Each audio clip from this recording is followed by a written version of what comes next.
रजत एक 25 साल का इंजीनियर था। वो बहुत ही इंटेलिजेंट था, पर जितना इंटेलिजेंट था उतना ही आलसी था। वो अक्सर अपने बिखरे हुए कमरे में इंजीनियरिंग की किताबों के ऊपर बैठ जाता और सपनों की दुनिया में खो जाता। रजत काम करने की जगह बड़े बड़े सपनों में खोया रहता। वो अक्सर देखता एक बड़ी सी कोठी में रह रहा है, वो बड़े बड़ी गाड़ियों में घूम रहा है। रजत अपने प्रोजेक्ट पर तो काम करता नहीं था जो उसे ऑफिस में मिलता था।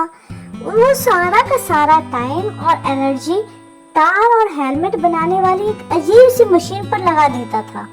रजत को लगता था कि अमीर बनने का ना ये सबसे बेस्ट शॉर्टकट तरीका है। रजत की अब मशीन तैयार थी। उसने हेलमेट पहना, स्विच दबाया और जाकर सो गया सपनों की दुनिया में।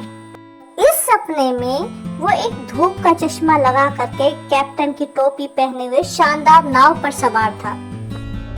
जैसे जैसे दिन बीत रहे थे, रजत और भी गहराई से सपनों की दुनिया में खोए ही जा रहा था। वो अक्सर सपने में देखता कि बड़े बड़े रेस्टोरेंट में खाना खा रहा है, अपना खुद का जेट उड़ा रहा है, बड़े से हवेली में रह रहा है, और इस आलस की वजह से उसकी जिंदगी खराब होती जा रही थी। उसका कमरा दिन पर दिन और बदतर होता जा रहा था। उसका जितना भी प्रोजेक्ट था सब पेंडिंग होते जा रहा था ऑफिस का।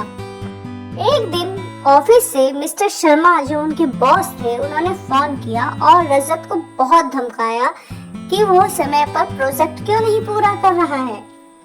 रजत ने उनसे रिक्वेस्ट की कि प्लीज मुझे आधी रात का टाइम दे दीजिए, मैं आज जरूर प्रोजेक्ट आपका कंप्लीट कर दूंगा। पर रजत जब काम करने बैठा तो फिर उसको टेंशन होने लगी और उस टेंशन से बचने के लिए उसने फिर से वही हेलमेट पहन लिया और निकल गया अपने सपनों की दुनिया में। इस बार सपना थोड़ा अलग था। इस बार उसकी जो खूबसूरत सी हवेली थी ना, वो गायब होने लग गई थी। उसका शानदार जो खाना था ना, उसके मुंह में घूम रहा था, उसे हजम नहीं हो रहा था। सपना एक बुरे सपने की तरह बदल चुका था उसका। उसके जो उलझे हुए तार थे और एरर कोड से जो उसने मशीन बनाई थी, उससे डरावना और बड़ा ही भयानक दानव प्रकट हो गया और उसके पेंडिंग वर्क और रिस्पॉन्सिबिलिटीज को दर्शा रहा था कि तूने ये अभी तक क्यों नहीं किया।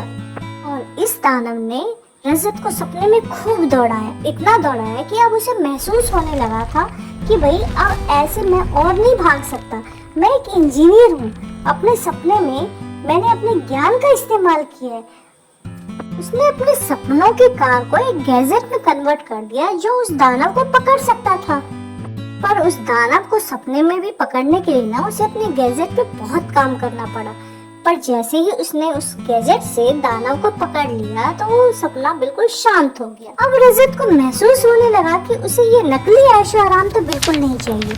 अब मैं बहुत मेहनत करूंगा। अब रजत को महसूस होने लगा कि उसे ये नकली ऐशो आराम तो बिल्कुल नहीं चाहिए। अब मैं बहुत मेहनत करूंगा। अब रजत जाग चुका था। उसने अपना हेलमेट उतारा और अपने गंदे कमरे को चारों ओर से देखा, फिर एक स्माइल पास किया और अपनी आस्तीन ऊपर चढ़ा करके सफाई करने लगा।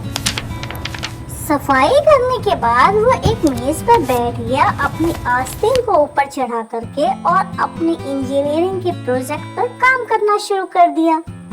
अब उसे समझ में आ गया था असली दौलत आलसी सपनों से नहीं बल्कि रियल लाइफ में कुछ करने से ही आता है।